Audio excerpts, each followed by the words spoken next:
안녕하십니까. 웰스 FA 이천호 지점장입니다. 오늘은 고능률 FC로 가기 위한 필수 상품인 법인계약, 그 중에서도 법인 정기보험의 모든 것을 알아보도록 하겠습니다. 많은 법인이 3월에 법인세 납부를 하면서 법인세 절감을 고민합니다. 경영인 정기보험은 일석삼조의 효과를 목적으로 합니다.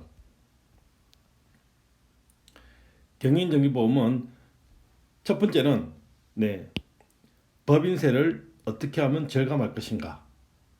그리고 두 번째는 CEO 리스크에 대한 적절한 방안. 그리고 세 번째는 언젠가 퇴직할 때 받게 될 퇴직금 지원을 어떻게 마련할 것인가. 이 세 가지를 준비하는 게 경영인 정기보험입니다. 그럼 먼저 첫 번째 법인세 절감 효과부터 알아보도록 하겠습니다. 법인세는 보시다시피 소득세는 과세 표준이 5억이 넘어가면 42%입니다. 근데 법인은 대부분 2억에서 200억 이하, 이 사이에는 20%, 10%만 냅니다. 그래서 많은 자영업자들이 법인으로 전환을 하는데, 물론 또 법인세를 내고 또 소득을 받을 때는 또 소득세를 한 번에 내기 때문에 세금을 두 번 내는 것도 있지만, 또 법인은 법인 나름대로 절세효과가 뛰어납니다. 자, 그러면 법인세는 어떻게 납부하는지 순서를 한번 알아보도록 하겠습니다. 먼저 매출액이 있습니다. 그리고 원가를 빼면 매출 총이익, 판매 관리비, 그리고 남은 금액이 영업이익, 이런 식으로 진행이 되는데, 만약 매출액이 30억이고 원가가 20억이라고 가정하겠습니다. 그러면 매출 총이익이 10억이 되고요. 여기서 판매 관리비가 만약에 5억이다. 그러면 영업이익이 5억이 남겠죠. 영업외 이익과 손실이 없으면 바로 과세표준이 5억이 되고, 만약에 20% 세율이면 법인세가 1억을 납부하게 됩니다. 그런데 여기서 똑같이 매출 총액은 10억이었는데 판매 관리비에서 만약에 경영인 정기보험 월 288만 원을 가입했다 가정하면 1년에 3,456만 원의 보험료를 납부하게 되고, 이 부분이 판매 관리비에서 빠지다 보니까 영업이익이 그만큼 줄어들게 됩니다. 그러면 10억에서 아까 판매 관리비 5억에서 추가로 3,456만 원이 더 들어갔다 가정을 하면 법인세 22%를 가정했을 때 이거를 곱하면 법인세가 줄어든 금액이 연 760만 원이 줄어들게 됩니다. 이 부분을 은행 금리로 비교를 해보면, 자, 288만 원을 1년에 1.5%로 가입을 하면 원금이 3,456만 원이 되고요. 그리고 세전 이자는 28만 원이 나옵니다.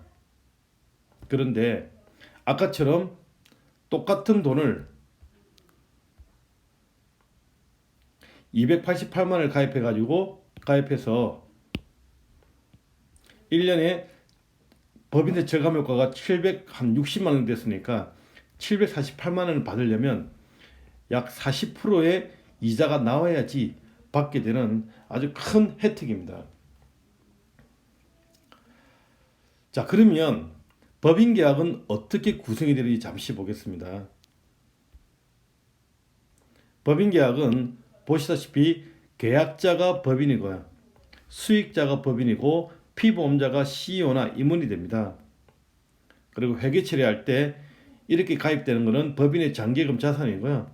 그리고 이때 들어간 보험으로 CEO 리스크의 법인 유동성 리스크라든지, 역시 유동성 리스크는 외상매입금, 종업원 급여, 대출이자 이런 것으로 인한 유동성 문제를 말합니다. 그리고 유가족이 생활하는 데 도움되는 위로금 또는 상속세 재원, 이런 쪽도 활용이 되고요. 그리고 이 보험을 가입했을 때 소멸되는 부분은 비용으로 처리가 됩니다. 그리고 시간이 흘러서 향후에 대표이사가 만약에 퇴직을 한다. 그럴 때는 퇴직소득세를 적용해야 되고요. 이때 계약자 법인에서 CEO를 바꾸고요. 수익자도 법인에서 CEO를 바꾸고 계약자, 피보험자, CEO가 전부 다 수익자가 전부 다 CEO로 바뀌게 되고 대표의 개인 자산으로 됩니다. 그리고 이거는 향후 대표가 노후자금이라든지 또는 상수도 지원을 활용하게 되는 그렇게 됩니다. 근데 문제는 이렇게 법인 정기보험이 전액 다 비용 처리가 되려고 하면 다음 조건을 충족해야 됩니다. 법인 정기보험이 전액 비용 처리가 되려면 아래 판례와 같이 조건을 충족해야 됩니다.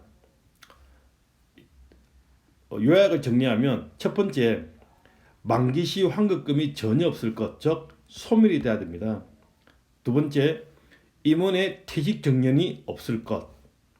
그리고 세 번째, 납입기한은 무슨 납으로 해야 된다? 네, 정기납으로 해야 됩니다. 이 세 가지 조건을 충족을 하면 전액 다 법인세를 절감으로 법인세 혜택을 받을 수가 있습니다. 자, 그러면 두 번째, CEO 리스크는 어떻게 되는지 한번 볼까요? 자, CEO 리스크는 보다시피 위로금이나 상속세 납부 지원을 마련하게 되는데 여기서 위로금은 대표이사는 산재보험의 대상이 아닙니다. 그래서 산재보험과 같은 효과를 보려면 정관에 위로금 규정이 다음과 같이 있어야 됩니다. 보시다시피 유족보상금 산정에서 산재와 똑같이 업무상 재해, 질병으로 사망 시에 평균 임금의 1,003일분 그리고 장례비는 따로 또 계산을 해가지고 줄 수가 있습니다. 문제는 이런 규정이 있더라도 회사에서 돈이 없다면 위로금을 받을 수가 없겠죠. 이 위로금을 유가족이 받게 되면 소득세로 전혀 내지를 않습니다. 물론 상속세에는 포함이 될 수 있습니다. 또 얼마 전에 신문기사입니다. 보다시피 상속세 부담 때문에 유니더스 눈물의 매각이라는 기사입니다. 가족들이 주식을 상속받았는데 상속세 납부 재원이 없어 결국은 회사를 매각했던 사례입니다. 특히 비상장 주식은 물납이 되지 않기 때문에 다른 자산으로 반드시 준비해야 됩니다. 자, 그러면 우리가 법인 정기보험을 가입해서 어떻게 활용하는지 예를 들어 보도록 하겠습니다. CEO가 6호가 됐다 가정을 하겠습니다. 그럼 주식을 50억을 상속받았습니다. CEO가 죽었기 때문에 삼등 3명은 법인이 가입된 보험금 10억 원을 법인에 주겠죠. 그리고 법인은 유가족들은 본인들이 받은 주식의 일정 부분, 만약에 20%라면 10억을 회사에 유상감정 처리를 하면 법인은 또 그 대가로 또 보험금을 받겠죠. 그 대가로 금액을 지급을 합니다. 그러면 유가족들은 유상감정 처리된 금액을 가지고 상속세를 납부하게 되는데 여기서 보시면 주식을 받은 취득가액과 감자가액이 같기 때문에 배당소득세를 단 한 푼도 내지 않고 상속세 납부 재원을 마련하실 수가 있습니다. 자, 그러면 또 세 번째 퇴직금 재원에 대해서 알아보도록 하겠습니다.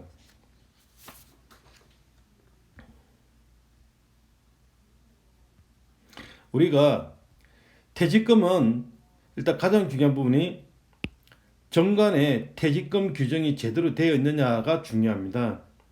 왜 그러냐면 퇴직금을 무한정 받을 수가 없고 법이 개정에 대해서 보다시피 만약에 근무연수가 2011년 12월 31일 이전 근무분이 있으면 그리고 정관에 퇴직금 규정이 배수 규정이 만약에 5배수가 되어 있다. 그러면 5배수를 다 퇴직금으로 인정받을 수가 있습니다. 그리고 작년 2019년 12월 31일까지는 정관에 만약에 세배수 규정이 있으면 세배수까지 퇴직금 받을 수가 있고요. 그리고 올해부터는 2배수 적용을 받을 수 있습니다. 이걸 토대로 내가 받을 수 있는 예상 퇴직금을 준비를 하시는데, 임원은 퇴직 직전 3년 평균 급여와 거기에 10% 그리고 근속연수 그리고 정관에 있는 배수를 곱하면 내가 받을 퇴직금이 됩니다. 만약에 퇴직금 규정이 제대로 안 되어 있다 그러면 무조건 한 배수만 적용해야 되다 보니까 퇴직금이 많이 줄어드는 그런 불이익도 받을 수가 있습니다. 그래서 지금 빨리 퇴직금 규정을 확인해 보시기 바랍니다. 자, 그러면 끝으로 지금까지 말씀드린 내용을 한 장으로 정리해 보도록 하겠습니다. 계약자가 주식회사, 수익자가 주식회사, 대표님으로 정기보험을 가입을 했습니다. 대표님 나이가 54세고 주계약이 5억이라 가정하겠습니다. 보시면 납입기한은 정기납을 해야 됩니다. 그리고 이 상품은 90세가 되면 소멸되는 구조가 되어 있습니다. 이 두 조건을 충족을 하면, 그리고 대표회사의 임기가 정해져 있지 않으면 이 상품은 나이트한 보험료 전액 다 비용 처리가 됩니다. 월 288만씩 1년에 나입을 하면 3,456만원이 되고요. 법인세 22% 기준으로 하면 1년에 760만원씩, 15년이면 1억 1,400만원이 법인세 절감이 됩니다. 이렇게 법인은 비용 처리를 하고요. 중간에 만약에 CEO가 유고가 됐다. 그러면 이 보험금을 법인이 수령을 해서 법인이 이걸 가지고 위로금을 지원을 할 수도 있고요. 또는 유상감자의 지원을 쓸 수도 있습니다. 또 만약에 대표이사가 70세 때 내가 퇴직을 하겠다. 그러면 내가 총낸 보험료가 5억 1,840만 원이고 전액 다 비용 처리했지만 만약에 돌려받는 금액이 해약환급금이 4억 9,667만 원이다. 그러면 이 금액도 법인이 입금으로 잡혀가지고 법인세를 내야 되지만 이 금액을 대표회사의 퇴직금 지원을 활용하면 다시 비용으로 처리되기 때문에 법인세는 내는 금액이 없습니다. 그리고 이때 퇴직금으로 줄 때 계약자와 수익자를 법인에서 대표로 변경해가지고요. 그리고 이렇게 변경을 한 다음에 대표회사는 해약을 하시든지 안 그러면 적립전환을 전환을 해가지고 중도인출을 하시면 노후자금으로도 쓸 수가 있습니다. 이렇게 법인세 절감과 CEO 리스크와 효과적인 퇴직금 지원을 마련할 수 있는 일석삼조의 대표적인 상품이 경영인 정기보험입니다. 오늘은 고능력 FC로 가기 위한 필수 상품인 경영인 정기보험에 대해서 알아봤습니다. 감사합니다.